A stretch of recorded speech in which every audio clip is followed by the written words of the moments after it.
जी हाँ दोस्तों, supreme court ने राहुल से सबूत मांगा। 8 प्रमाणों के साथ उतरी कांग्रेस, बीजेपी एमपी बन गए गवाह, मोदी हैरान परेशान। क्या है पूरी खबर आपको बता रहे। उससे पहले मेरा नमस्कार आपके सामने। आप देख रहे हैं द राजनीति का विशेष सेगमेंट खबर और विश्लेषण।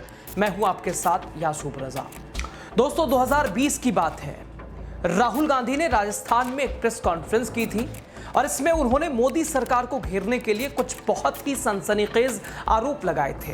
तब उन्होंने कहा था कि लोग इधर उधर के बारे में, भारत जोड़ो यात्रा, अशोक गहलोत और सचिन पायलट के बारे में पूछेंगे, लेकिन वो एक सवाल चीन के बारे में नहीं पूछेंगे कि 2000 वर्ग किलोमीटर भारतीय क्षेत्र पर कब्जा कर लिया है, 20 भारतीय सैनिकों को मार डाला है और अरुणाचल प्रदेश में हमारे जवानों की पिटाई करती है, लेकिन भारतीय प्रेस उनसे इसके बारे में एक प्रश्न नहीं पूछती है। क्या ये सही नहीं है?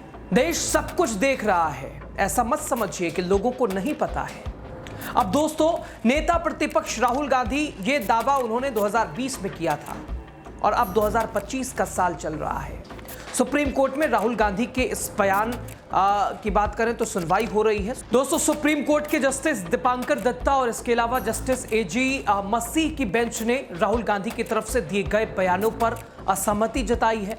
राहुल गांधी की ओर से पेश हुए वरिष्ठ वकील अभिषेक मनु सिंघवी ने शुरुआत में और शुरुआती दलील में दी गई एक साफ कहा कि अगर विपक्षी नेता मुद्दे नहीं उठा सकता तो एक दुर्भाग्यपूर्ण स्थिति होगी। ये सुप्रीम कोर्ट में सिंघवी ने कहा कि अगर वो प्रेस में छपी ये बात नहीं कह सकते हैं तो विपक्ष के नेता नहीं हो सकते हैं। राहुल गांधी के खिलाफ मानहानि के मुकदमे को चुनौती देने वाली याचिका पर सुनवाई करते हुए सुप्रीम कोर्ट ने पूछा कि कैसे पता चला कि चीन ने 2000 वर्ग किलोमीटर क्षेत्र पर कब्जा कर लिया है।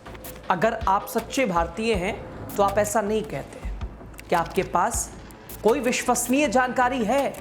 जब सीमा पार कोई विवाद होता है तो क्या आप ये सब कह सकते हैं? आप संसद में सवाल क्यों नहीं पूछते हैं? आपको सोशल मीडिया पोस्ट में ये क्यों कहना है? आप बिना किसी सबूत के ये बयान क्यों दे रहे हैं? और अब सुप्रीम कोर्ट की ओर से अगर बात करें तो नेता प्रतिपक्ष राहुल गांधी, सुप्रीम कोर्ट ने फटकार लगाई है राहुल गांधी को। एक तरह से सबूत भी मांगा गया। उसके बाद कांग्रेस का गुस्सा मोदी सरकार के खिलाफ फूट पड़ा है। पार्टी ने मोदी सरकार पर चीन के साथ डीडीएलजे नीति अपनाने का आरोप लगाया है। कांग्रेस प्रवक्ता जयराम रमेश ने सोशल मीडिया पर एक लंबा चौड़ा पोस्ट लिखकर मोदी सरकार को घेरने की कोशिश की है।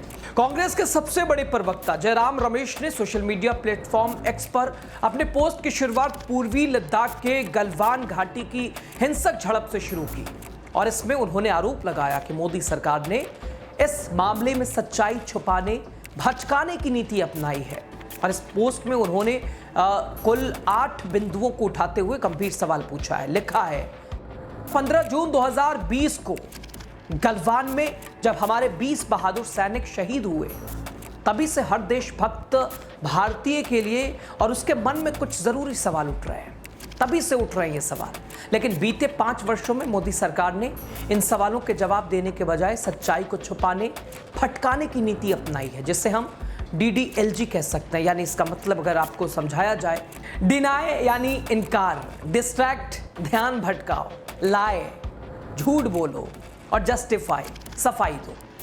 इसमें पहला बिंदु है 19 जून 2020 को, यानी गलवान में हमारे सैनिकों की शहादत के महज 4 दिन बाद प्रधानमंत्री ने यह क्यों कहा कि न कोई हमारी सीमा में घुस आया है और ना ही कोई घुसा हुआ है?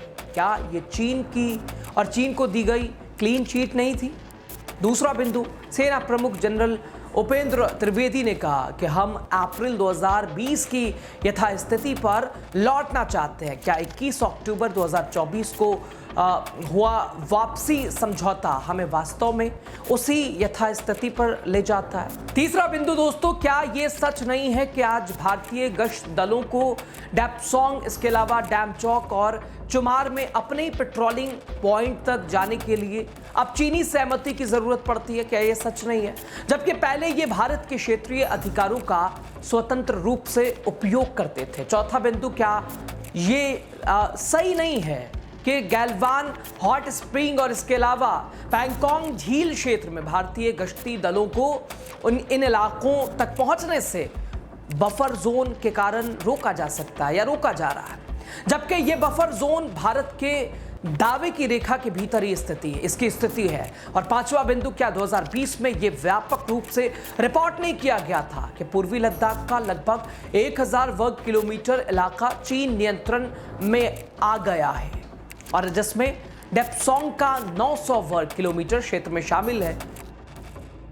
और छठा बिंदु, क्या यह सच नहीं है कि ये पुलिस अधीक्षक ने पुलिस महानिदेशकों के वार्षिक सम्मेलन में एक पेपर प्रस्तुत किया था जिसमें कहा गया था कि भारत ने पूर्वी लद्दाख में 65 में से 26 पेट्रोलिंग पॉइंट तक अपनी पहुंच खो दी है। और इसमें सातवां बिंदु है दोस्तों, क्या यह सच नहीं है कि चीन से आयात तेजी से बढ़ रहा है, विशेष रूप से इलेक्ट्रॉनिक, बैटरी और सौर सेल जैसे क्षेत्रों में। और भारत के टेलीकॉम फार्मा की अगर बात करें तो इसमें इलेक्ट्रॉनिक सेक्टर चीनी आयात पर अत्याधुनिक निर्भर हो गया है। क्या यह भी सही नहीं है कि 2024-25 में चीन के साथ व्यापार घाटा रिकॉर्ड 99.2 बिलियन डॉलर तक पहुंच गया है। आठवां बिंदु इसमें, क्या यह सच नहीं है कि मोदी सरकार आज एक ऐसे देश के साथ रिश्ते सामान्य करने की कोशिश कर रही है जो ऑपरेशन सिंदूर के दौरान पाकिस्तान की सैन्य कार्रवाई में अहम भूमिका निभाया था। पाकिस्तान को J-10C लड़ाकू विमान और हवा से हवा में मार करने वाली PL-15 मिसाइल जैसे हथियार प्रणालियों की बात करें तो उसे प्रदान की गई थी। और जैसा कि 4 जुलाई 2025 को उप सेना प्रमुख lieutenant general Rahul R Singh ने कहा था कि भारतीय सैन्य अभियानों पर लाइव इनपुट भी उपलब्ध कराया है।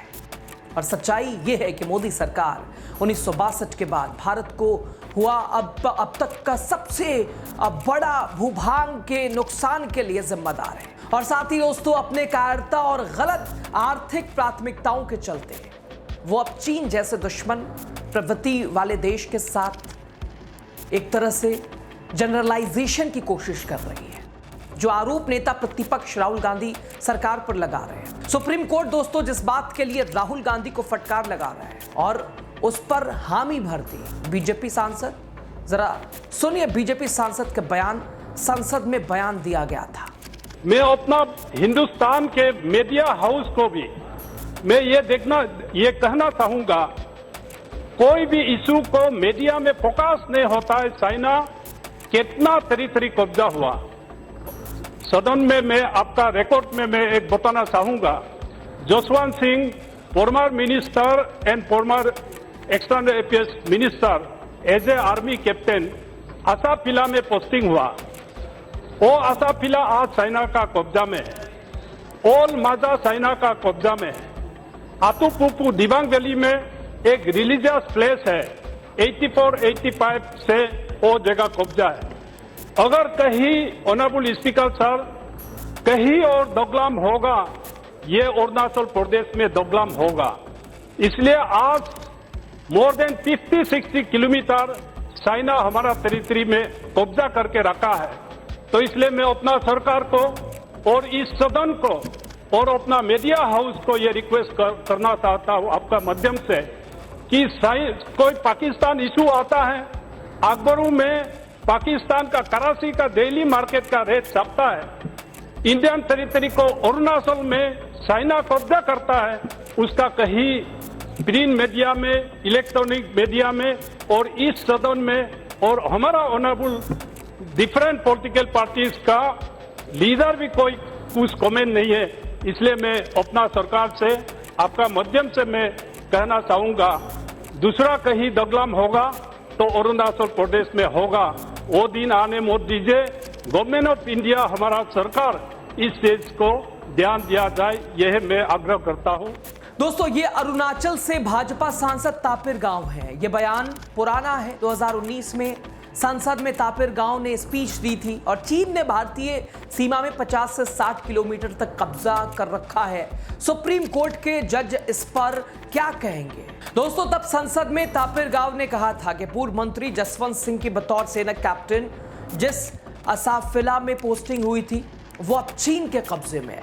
अखबारों में पाकिस्तान के कराची बाजार की खबर तक छपती है, लेकिन जब अरुणाचल में चीन कब्जा करता है तो मीडिया से लेकर संसद तक में कहीं चर्चा नहीं होती है। बीजेपी सांसद तापिर गांव का दोस्तों ये बयान है, संसद में दिया गया ये बयान है। अब दोस्तों इस पर सुप्रीम कोर्ट के जज क्या कहेंगे? नेता प्रतिपक्ष राहुल गांधी की हाँ में हाँ मिला रहे हैं।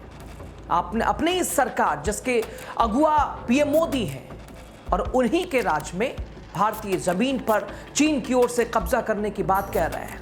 तापिर गांव ये वीडियो भले ही पुराना है, लेकिन उनका बयान तो इस बात को साबित करता है कि चीन मोदी राज में भारतीय जमीन पर अवैध कब्जा कर रहा है। खबर पे आप क्या सोच रहे हैं? अपने राय कमेंट के जरिए जरूर साझा कीजिएगा। लास्ट तक वीडियो देखने के लिए आपका बहुत शुक्रिया।